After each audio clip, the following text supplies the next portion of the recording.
Vamos con el último tema de la sangre, que va a ser las plaquetas. Bueno, pues vamos a explicar la fisiología normal. En las plaquetas, ¿cómo se lleva a cabo la hemostasis? Es decir, que se pare de sangre cuando me hago una raja, una herida. Entonces, primero, con la herida lo que va a pasar es que tengo una lesión en el endotelio. Entonces se va a exponer el colágeno del endotelio, ¿no? Que es el factor tisular. Ese factor tisular va a activar la cascada de coagulación del factor de coagulación. Pero a la vez, esa lesión endotelial va a activar la hemostasia primaria, ¿vale? ¿Por qué? Porque este colágeno va a permitir la exposición del receptor GP1A y 2, que va a activar la plaqueta para que se pueda unir, ¿vale? Entonces, eso va a permitir pues, la fase de adhesión. Una vez llevado a cabo esto, la plaqueta, una vez unida, se va a activar, liberando el factor 5, el de von Willebrand para lo que viene siendo la cascada de coagulación, además de que va a liberar calcio y va a liberar el fibrinógeno, que se convertirá en fibrina, como veremos posteriormente, ¿no? Y ya, una vez conformadas las mallas de fibrina, el resto de plaquetas se van a ir agregando entre sí y a esa malla de fibrina, a esa red. Eso con la primaria, ¿no? Además de que el vaso pues, se vasoconstriñe para que no salga la sangre. Ahora, con respecto a la secundaria, que es algo que se da de forma simultánea, los factores de la coagulación se van a empezar a ir liberando y cada uno va a activar al siguiente. Entonces vamos a tener una vía extrínseca y una vía intrínseca. La vía extrínseca va a estar activada por el factor 7. Esto es muy importante porque el resto de factores va a ser prácticamente de la intrínseca. Entonces, el factor 7 es de la extrínseca, el cual puede ser inhibido por el TFPI, ¿vale? Entonces, el 7 va a activar la vía común, igual que la vía intrínseca, que está constituida por el factor 13 y el 11. Ambos dos van a activar al factor 10. El factor 10 lo que va a hacer es activar al factor 2, que es la trombina, la cual va a permitir el paso de fibrinógeno a fibrina para que se dé esa malla de fibrina y unen lo que me siendo las plaquetas a esa malla. ¿Qué pasa? Que al pasar de fibrinógeno a fibrina se liberan sustancias de desecho, que entre ellas pues, está el dímero D. Y después, esta activación del factor 2, es decir, la trombina, va a activar la proteína C, que lo que hace es parar el proceso para que no se forme un coágulo de forma constante, como diciendo la fibrina de forma constante. Entonces, la proteína C va a inhibir al factor 8 y al factor 5 y a su vez esta trombina va a estar inhibida por la antitrombina, igual que la fibrina será inhibida por la plasmina, ¿vale? Que la rompe esa malla de fibrina. Vale, entonces, puntos clave. Vía extrínseca, activada por el factor 7. Vía común es el 10 y el 2. El resto son de la vía intrínseca. Y ahora tenemos que una serie de inhibidores, el TFPI para la extrínseca, después veremos el TTPA, ¿vale? Que va a ser para la intrínseca, y la antitrombina, como inhibidores, la antitrombina, la proteína C y la plasmina, ¿vale? Entonces, tenemos aparte otros factores que van a favorecer la fibrinolisis, es decir, la rotura de esa fibrina creada, que va a ser el TPA, el fibrinógeno y el PDF. Y los que antifibrinolíticos, los que potencian que se forme un trombo, van a ser el PAI-1, la alfa-2 antiplasmina y el TAFI. Vale, ahora tenemos el test de coagulación, que me va a permitir saber si si el paciente tiene un problema de hemostasia o no, es decir, que si tiene más riesgo de trombosis o de desangrarse, y me va a estudiar las distintas vías. Entonces tenemos la vía intrínseca, la vía extrínseca, que está formada, va a estar regulada por el factor 7, la común por el 10, el 5 y el 2, y el resto pues la vía intrínseca. Entonces, ¿cómo la voy a explorar? Lo que tengo que hacer para explorar vía intrínseca es inhibir la extrínseca. ¿Y cómo lo hago? Pues liberando cefalina, calcio y caolín. Si quiero explorar la extrínseca, pues tengo que inhibir la intrínseca. ¿Y cómo? Pues inhibiendo, echando calcio a la sangre, calcio, el factor tisular o el factor tisular que es la tromboplastina. Y si quiero inhibir la común, lo que hago es liberar la trombina diluida para inhibir a la extrínseca y la intrínseca, que se me quede esta fase, ¿no? La vía común. Vale, y NR, pues básicamente es el tiempo esperado normal, el tiempo esperado para que se coagule la sangre, que en la vía intrínseca tarda 30 segundos si actúa ya sola, la vía extrínseca de 11 a 15 y la común pues 20 segundos. Vale. Entonces, si yo le hago un INR a una persona y me sale que tarda mucho tiempo, tarda más de este tiempo, significa que tarda más tiempo del normal en coagular. Es decir, que tiene más tendencia a una hemorragia. Entonces, porque tarda más tiempo en coagular, ¿vale? Entonces, lo que hago es para saber si el paciente, el problema es que si tiene falta de factores de coagulación o es que tiene alguna molécula que inhiba los factores de coagulación, pues le administro plasma de otro paciente que tenga factores de coagulación, que es lo que vamos a dar el plasma de control, que yo sé que tiene factores de coagulación. Y citrado significa que es básicamente una sustancia que evita que se coagule la sangre y no le meta yo al paciente la sangre llena de trombo, sino que esté líquida, ¿vale? Entonces, si yo le administro el plasma, yo le administro al paciente, básicamente, factores de coagulación, si yo veo que el INR se me vuelve normal, significa que le faltaba esos factores de coagulación que yo le he dado. Pero si yo le doy ese plasma con los factores de coagulación y siguen teniéndolo mal, significa que tiene anticoagulantes en la sangre porque tiene moléculas mutadas o por lo que sea que me está inhibiendo los factores de coagulación. Es decir, mi paciente tiene factores de coagulación de por sí. El problema es que tiene moléculas que inhiben la coagulación. ¿Vale? Bueno, y ahora también tenemos que interpretar los resultados dependiendo del tiempo que nosotros midamos. Tenemos el TTPA, que lo que va a medir es que si funciona vía intrínseca o no, y el tiempo de protrombina, que me va a evaluar la vía extrínseca. Si yo tengo el tiempo de protrombina y el TTPA normal, tengo bien la vía extrínseca, la vía intrínseca, pues lo tendré todo normal. Si yo tengo el tiempo de protrombina, que recordemos que la vía extrínseca normal, pero tengo alterada la TTPA, que es de la vía intrínseca, que es lo que voy a tener alterada, porque acabo de decir, ¿no? La vía intrínseca. Por tanto, si tengo bien la vía intrínseca, la TTPA, pero tengo mal la protrombina, pues tendré afectada la vía extrínseca. Pero si tengo alterada las dos, tendré afectada la vía común. Y ahora, para saber si el fibrinógeno me funciona bien o no, pues mido el tiempo de trombina. Es decir, el tiempo que, como vimos antes, el factor 2 me transforma el fibrinógeno a fibrina. Si el tiempo de paso de fibrinógeno a fibrina está normal, significa que me forma, tengo fibrinógeno que pasa a fibrina.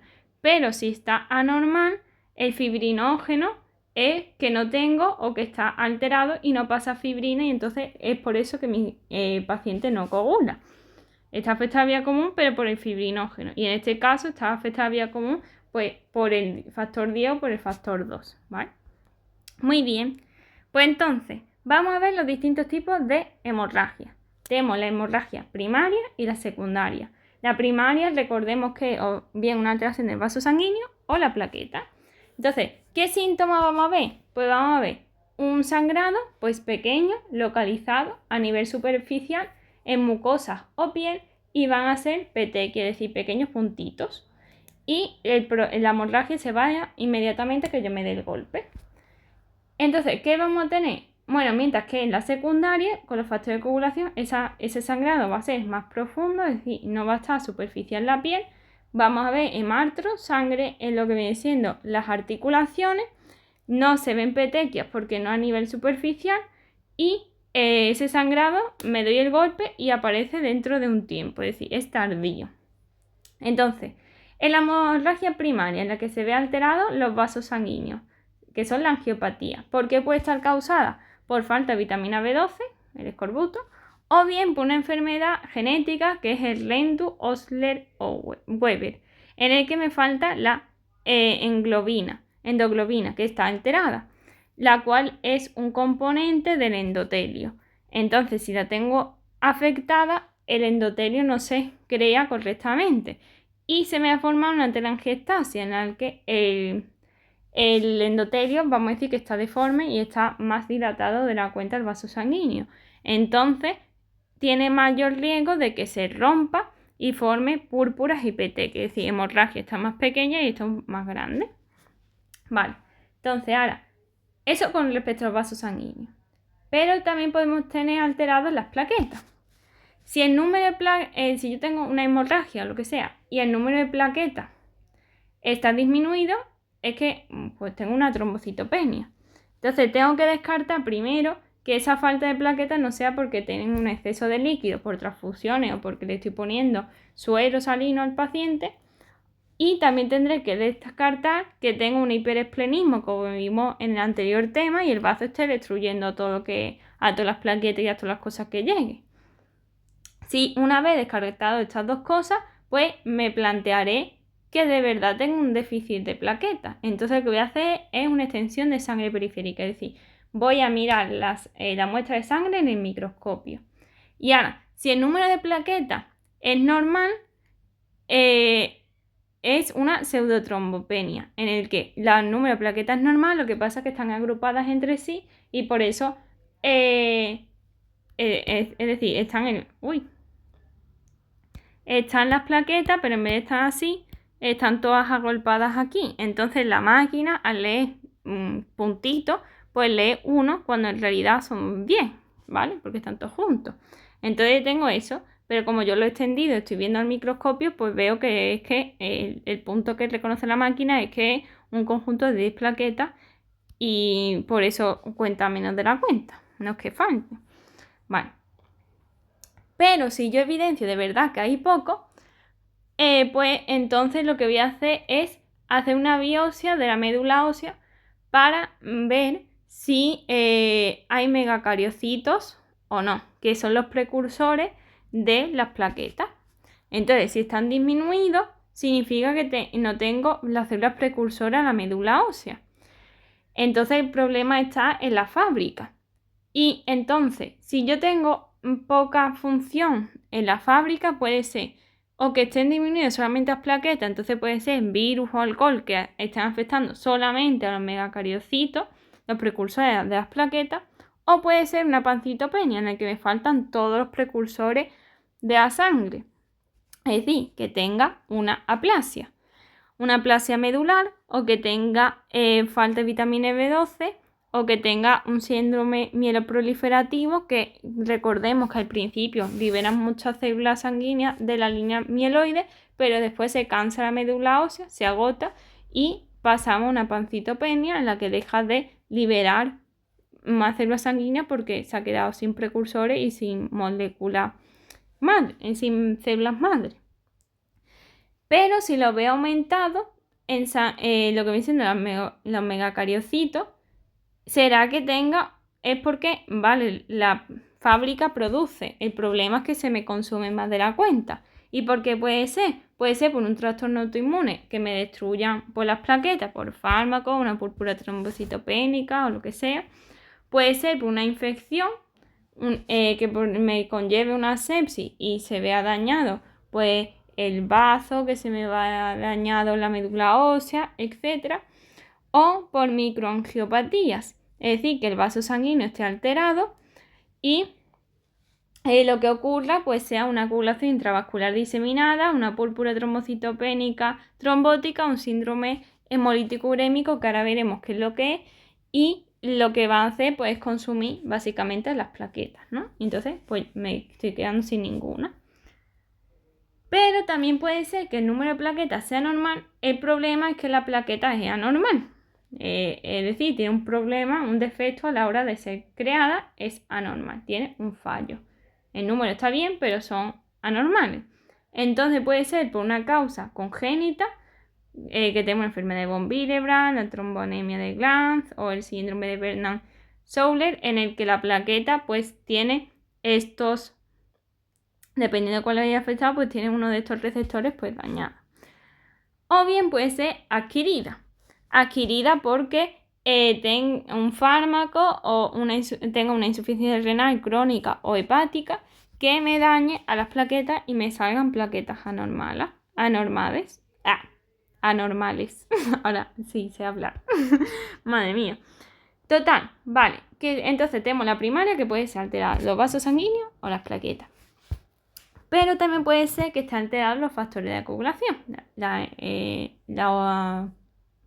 Lo que viene la hemostasia secundaria.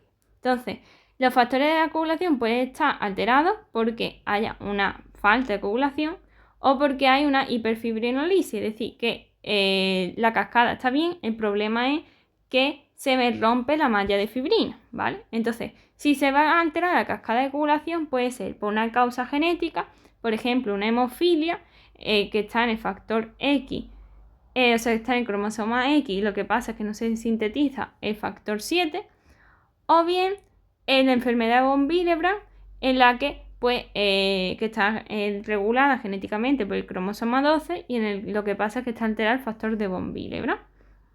Y tenemos tres tipos o tres subtipos de la enfermedad de von Willebrand. Tenemos la tipo 1, en el que hay un déficit parcial del factor de von Willebrand. Entonces vamos a tener una hemorragia primaria cutáneo mucosa, es decir, que la hemorragia se va a quedar a nivel cutáneo, es decir, a nivel superficial, por lo tanto la gravedad es leve porque tengo la mitad del factor von Willebrand está bien y la otra mitad está mal.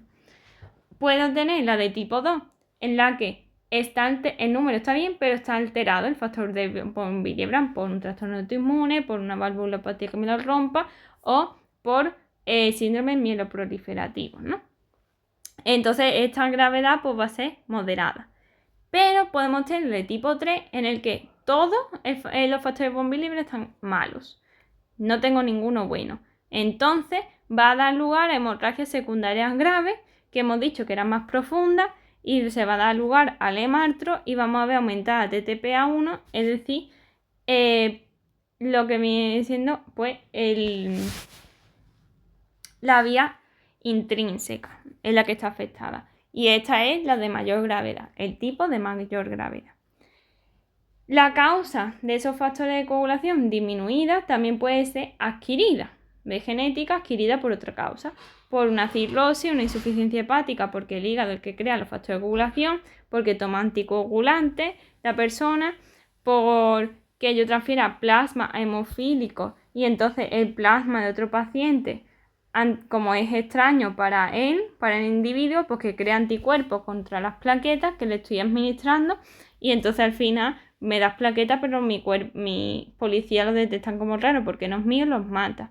O un síndrome antifosfolípido, o por el lúpulo eritematoso sistémico, o por el embarazo porque lo estoy gastando al circular por la sangre mía para nutrir al bebé, ¿no?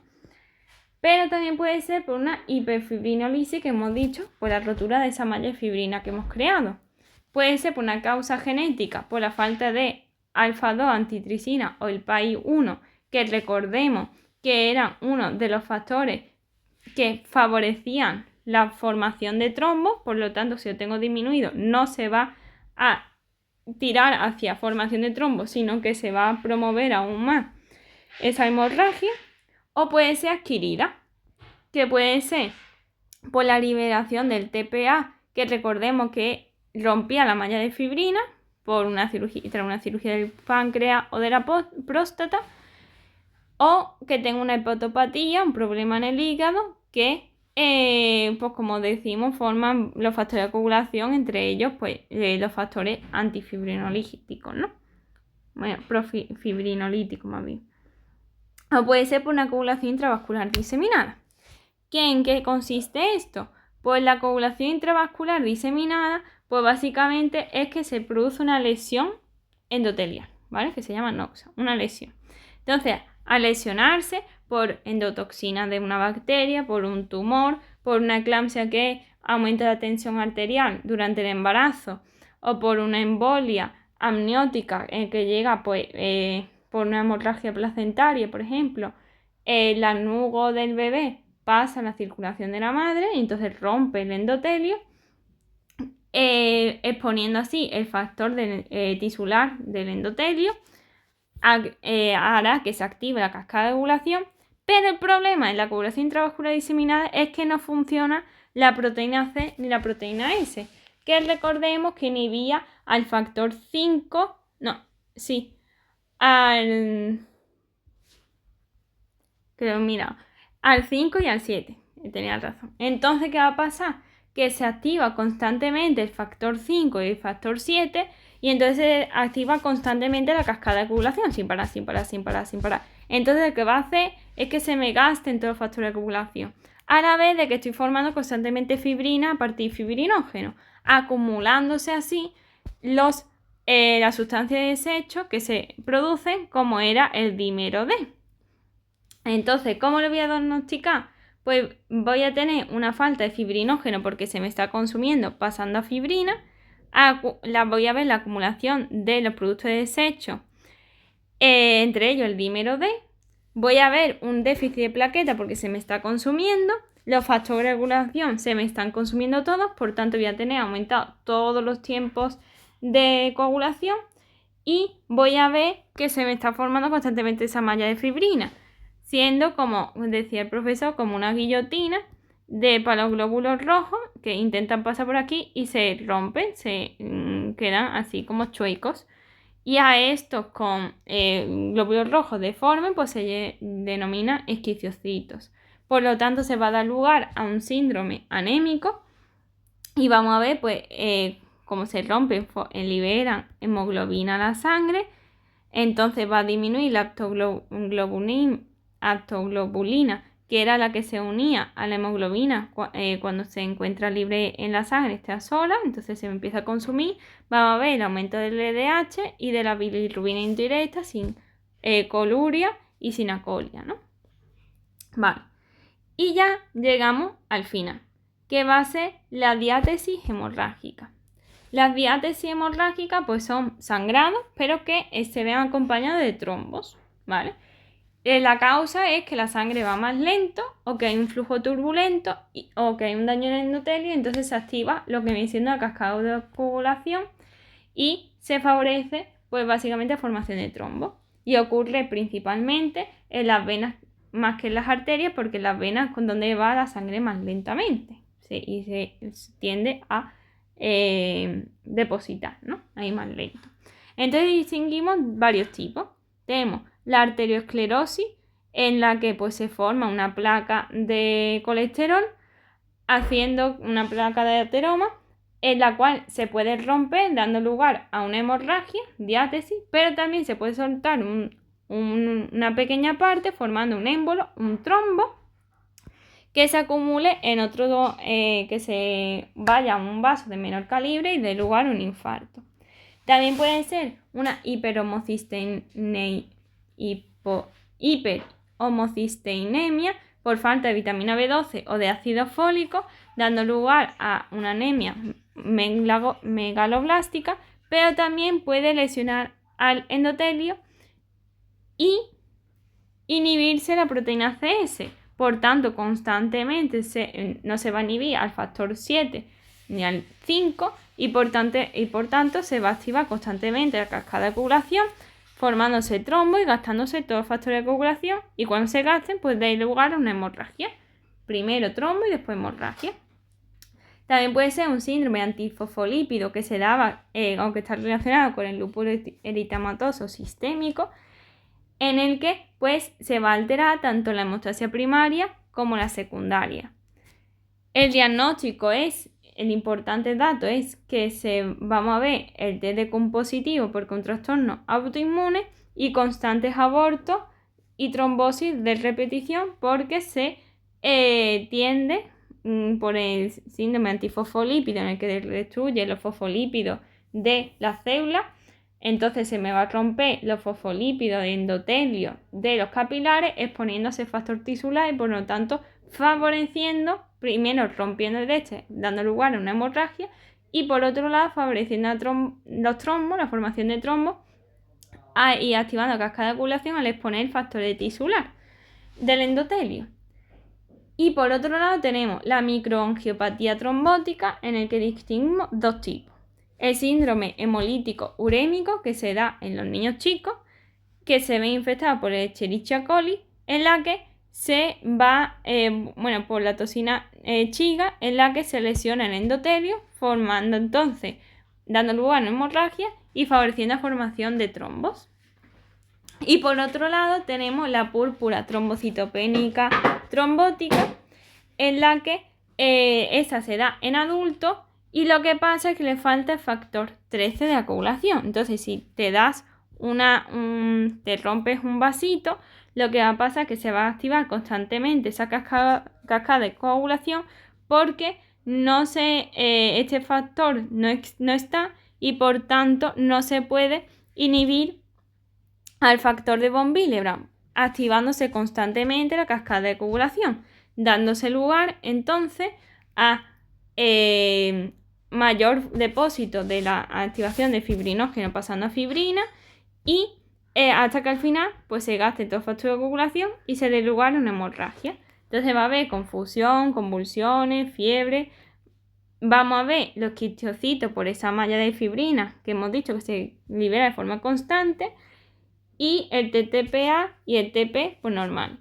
Pero el test de Coombs va a ser negativo, al contrario del síndrome antifosfolípido, porque este vamos a decirlo, que no me viene, autoinmune, mientras que en este caso no hay ningún problema autoinmune, sino que es porque me falta ese factor, por ejemplo, por una causa genética, ¿vale? Y ya tenemos el síndrome de Trousseau, que básicamente se da principalmente en cáncer de páncreas, cuyas células pueden pasar a circulación sanguínea, pudiendo formar émbolos o trombos, esas propias células, acúmulos de células, y además es que este tipo de cáncer, sus células suelen formar factores procoagulantes, favoreciendo la formación de trombos. Y para terminar, pues hay una serie de factores de riesgo para formar trombosis, porque yo tome, aquí me he equivocado, no son anticoagulantes orales, es más bien lo anticonceptivo. Es decir, fármacos como por ejemplo el anticonceptivo, la diabetes mellitus, la hipertensión arterial, la obesidad, la dislipemia, es decir, todos factores de riesgo de riesgo cardiovascular, la inmovilización por esa éstasis venosa y sanguínea que va a favorecer que las plaquetas se depositen en el endotelio, activando los factores de coagulación y por tanto la formación de esta malla de fibrina, los trombos, por falta de estrógeno que nos protege a las mujeres contra esto mismo, y por eso en la menopausia pues tienen mayor riesgo de formar trombos. Y como signo de sospecha, pues pacientes jóvenes sin factores de riesgo que tengan trombosis frecuente, y sobre todo si están en miembros superiores, porque lo normal es que se produzcan en los inferiores, ya que es donde la sangre pues se deposita, se acumula, y debido al peso, ¿no?, la sangre se tiende a quedar acumulada en los miembros inferiores y le cuesta más ascender, y por eso se retiene, por ejemplo, líquido en las piernas generalmente. Y ya estaría, ya hemos terminado pues básicamente pues el tema de la sangre.